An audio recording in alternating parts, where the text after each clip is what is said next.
Қажылыққа барып келген достарымыз арақ қойылған дастарханға бармаймыз деп қонаққа бармай жүр. Сонда арақ ішетін адамдарға жаман, надан деп қабылдай ма дейді.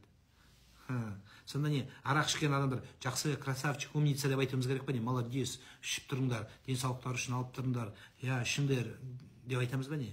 Дұрыс? Дұрыс. Енді арақ ішкен адам сол жерде отырса, неге сендер оны құрметтемейсіңдер? Неге менің нанымды құрметтемейсің сен? Мен отырғым келмейді, менің дінім рұқсат бермейді. Неге мен сені құрметтеуім керек? А неге сен мені құрметтемеу керексің? Мынау сыйластық, требуя вежливости, будь сам вежлив дегенде, сен менен талап еткенде, мен неге сенікін тыңдамайсың?